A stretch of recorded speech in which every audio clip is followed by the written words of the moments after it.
Hello student, welcome to my YouTube channel Owais academy. बच्चों, आज हम एक्सपोनेंशियल फंक्शन के बारे में पढ़ेंगे। आप लोगों को ज़्यादा कंफ्यूज होता होगा कि पावर में अगर इन्फिनिटी दे रखा है तो हम उसे किस तरह से सॉल्व कर सकते हैं। ठीक है, तो बच्चों इस वीडियो में एक्सपोनेंशियल फंक्शन के बारे में सीखेंगे और उसकी पावर क्या होती है, उसे किस तरह से निकालते हैं हम। ठीक है, चलिए शुरू करते हैं।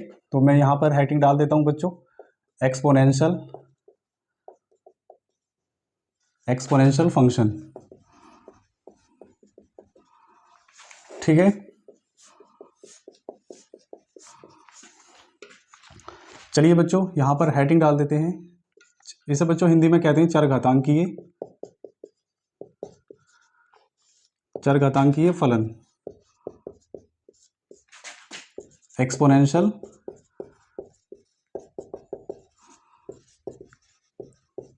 फंक्शन।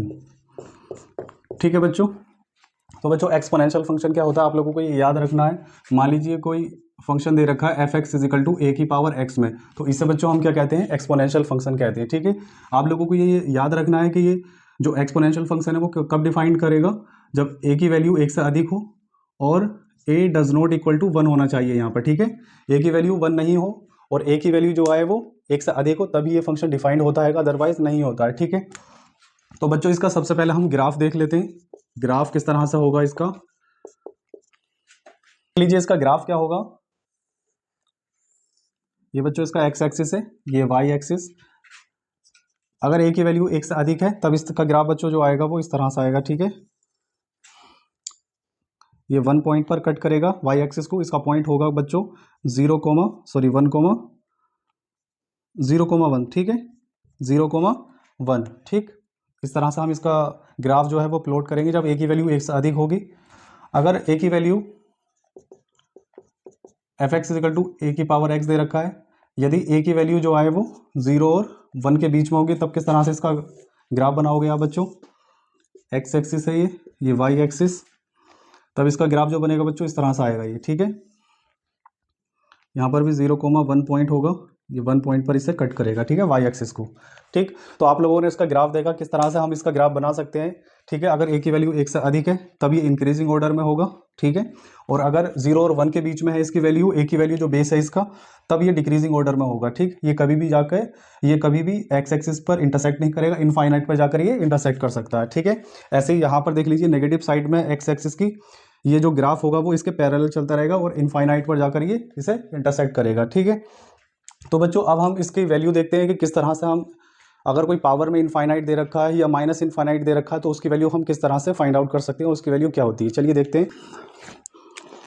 देखिए बच्चों यहाँ पर अगर a की पावर इनफाइनाइट दे रखा है, ठीक है, तो इसकी वैल्यू इनफाइनाइट कब होगी और 1 कब होगी इसकी वैल्यू और 0 कब होगा। तो a की पावर अगर कुछ भी दे रखा है, सॉरी, अगर a की पावर में इनफाइनाइट दे रखा है, यानी 1 2 3 4 की वैल्यू अगर यहाँ पर इनफाइनाइट दे रखा है उस पर, तो उसकी वैल्यू इनफाइनाइट कब होगी, 1 कब आएगा और 0 कब आएगा। ठीक है, तो यहाँ पर आप लोगों को ये याद रखना है, इनफाइनाइट कब होगा, जब a की वैल्यू 1 से अधिक होगी। ठीक है, तब इसकी वैल्यू इनफाइनाइट मिलेगी। और अगर a की वैल्यू एग्जैक्ट 1 के बराबर आ रही है, यानी बेस जो है इसका एग्जैक्ट 1 के बराबर आ रहा है, तो इसकी वैल्यू जो मिलेगी बच्चों 1 मिलेगी। ठीक है, और अगर a की वैल्यू 0 और 1 के बीच में आ रही है, तब इसकी वैल्यू हमें 0 प्राप्त होगी। ठीक, इसे एक एग्जाम्पल से समझते हैं, तब आप लोगों को ये अच्छा समझ में आ जाएगा। देख लीजिए यहाँ पर 2 की पावर बच्चों इनफाइनाइट दे रखा है, बताइए कितनी होगी इसकी वैल्यू, 2 की पावर इनफाइनाइट। तो बच्चों 2 की पावर इनफाइनाइट की जो बच्चों वैल्यू होगी, यहाँ पे देख लीजिए a की वैल्यू जो आ रही है वो 1 से अधिक आ रही है, तो कितना प्राप्त होगा, ये इनफाइनाइट मिलेगा इसकी वैल्यू। ठीक है, दूसरा एग्जाम्पल ले लेते हैं इसका। 1/5 की पावर बच्चों इनफाइनाइट अगर दे रखी है, तो इसकी वैल्यू कितनी होगी, फाइंड बताइए कितनी होगी बच्चों इसकी वैल्यू। जैसे हमने यहाँ पर निकाला 2 की पावर इन्फिनिटी की वैल्यू इन्फिनिटी होती है।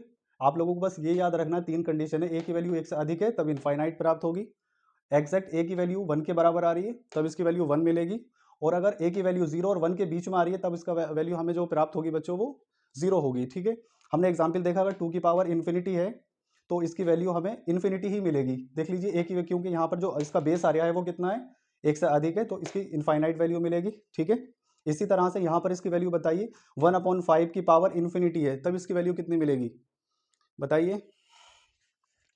हाँ वेरी गुड, 0 होगी इसकी वैल्यू बच्चों। क्यों होगी 0, देख लीजिए 0 और 1 के बीच में आ रही है इसकी वैल्यू, अगर इसे सॉल्व करोगे तो 0 पॉइंट में आ गई, यानी लगभग इसके बीच में ही लाई करेगी, तो इसकी वैल्यू हमें कितनी प्राप्त होगी बच्चों? 0 मिलेगी। ठीक है, अगर मैं तीसरा एग्जाम्पल ले लूँ इसका 1 की पावर इन्फिनिटी, एग्जैक्ट मैंने दे दिया आप लोगों को 1 की पावर इन्फिनिटी, तब इसकी वैल्यू बच्चों 1 ही प्राप्त होगी। ठीक है, कितनी वैल्यू मिलेगी इसकी? 1। आई होप आप लोगों को ये समझ में आया होगा कि किस तरह से ए की पावर अगर इन्फिनिटी दे रखी है तो उसकी वैल्यू हम फाइंड आउट कर सकते हैं। ठीक, चलिए ए की पावर अगर माइनस इन्फिनिटी में वैल्यू दे रखी है तो उसकी पावर अगर माइनस इन्फिनिटी है तो प्लस इन्फिनिटी कब प्राप्त होगा, 0 कब मिलेगा और 1 कब मिलेगा? ये देख लीजिए यहाँ पर इन्फिनिटी बच्चों कब मिलेगा, जब ए की वैल्यू 0 और 1 के बीच में होगी तब इसकी वैल्यू इन्फिनिटी आएगी। ठीक है, और अगर ए की वैल्यू 1 से अधिक आ रही है तब हमें कितना वैल्यू प्राप्त होगा उसका, ए की पावर माइनस इन्फिनिटी की 0 प्राप्त होगी। ठीक है, देख लीजिए यहाँ पर अगर एग्जैक्ट ए की वैल्यू 1 आ रही है तब उसकी पावर अगर माइनस इन्फिनिटी दे रखी है तो उसकी वैल्यू हमें 1 प्राप्त होगी। ठीक है, एग्जाम्पल से समझते हैं, समझ में आ जाएगा आप लोगों के। ठीक, 2 की पावर माइनस इन्फिनिटी बच्चों दे रखा है तो इसकी वैल्यू हमें 0 मिलेगी। देख लीजिए यहाँ पर जो बेस दे रखा है अगर 1 से अधिक दे रखा है तो 0 हमें वैल्यू यहाँ पर मिल रही है।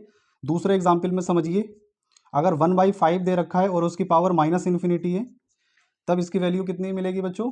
इन्फिनिटी ही आएगी। ठीक है, देख लीजिए यहाँ पर 1/5 किसके बीच में लाई करता है? 0 और 1 के बीच में लाई करता है। ठीक है, यहाँ पर कितना लाई कर रहा है बच्चों? ये 0 और 1 के बीच में लाई कर रहा है, तो इसकी वैल्यू हमें इन्फिनिटी मिलेगी। ठीक, तीसरा एग्जाम्पल समझते हैं, 1 की पावर माइनस इन्फिनिटी, एग्जैक्ट अगर ए की वैल्यू 1 दे रखी है तो उसकी वैल्यू हमें 1 प्राप्त होगी। ठीक है, तो एक बार फिर से समझते हैं, अगर ए की पावर माइनस इन्फिनिटी दे रखा है तो इन्फिनिटी कब प्राप्त होगी उसकी वैल्यू, अगर ए की वैल्यू 0 और 1 के बीच में गिवन है। ठीक, 0 कब मिलेगी, अगर ए की वैल्यू 1 से अधिक है और एग्जैक्ट ए के बराबर है तब उसकी वैल्यू हमें 1 प्राप्त होगी। ठीक है, मैंने एग्जाम्पल ली है, जैसे 2 की पावर माइनस इन्फिनिटी दे रखा है तो 0 मिलेगी इसकी वैल्यू, 1/5 दे रखा है माइनस इन्फिनिटी में पावर तो प्लस इन्फिनिटी प्राप्त होगी वैल्यू, और एग्जैक्ट 1 की पावर माइनस इन्फिनिटी है तब वो 1 प्राप्त होगा। ठीक है, एक दो एग्जाम्पल और समझते हैं मिक्स करके, दोनों के मैं लेता हूँ, आप लोगों को बताना है। ठीक है, तो बच्चों यहाँ पर बताइए 2 की पावर इन्फिनिटी की वैल्यू कितनी होगी? 2 की पावर इन्फिनिटी की वैल्यू बताइए। देख लीजिए यहाँ पर 1 से अधिक आ रही है तो इन्फिनिटी प्राप्त होगी इसकी वैल्यू, 1/5 की पावर माइनस इन्फिनिटी, सॉरी यहाँ पर 1/6 की पावर माइनस इन्फिनिटी ले लेते हैं बच्चों, तो इसकी वैल्यू हमें बच्चों इन्फिनिटी ही मिलेगी। ठीक है, 1/2 की पावर अगर इन्फिनिटी दे रखा है तब इसकी वैल्यू 0 मिलेगी, और अगर चलिए बच्चों अब एक्सपोनेंशियल फंक्शन की हम रेंज देख लेते हैं और डोमेन क्या होती है। तो पहले डोमेन देखते हैं क्या होगी, डोमेन ऑफ ए की पावर एक्स। तो ए की पावर एक्स का जो डोमेन होता है वो 0 से इन्फिनिटी के बीच में आता है, सॉरी 0 से इन्फिनिटी नहीं, रियल नंबर होता है। ठीक है, तो डोमेन क्या होगा, ए की पावर एक्स का रियल नंबर। बच्चों रेंज कितनी होगी इसकी, range of F X, sorry range of A की पावर एक्स कितने आ जाएगी यहाँ पर, 0 से इन्फिनिटी के बीच में होती है। ठीक है, या इसे हम लिख सकते हैं बच्चों आर पॉजिटिव, यानी पॉजिटिव इंटीजर आता है। ठीक है, तो डोमेन इसकी रियल नंबर होगा और रेंज जो होगी बच्चों वो 0 से इन्फिनिटी के बीच में यानी पॉजिटिव इंटीजर होता है। ठीक है, आई होप आप लोगों को ये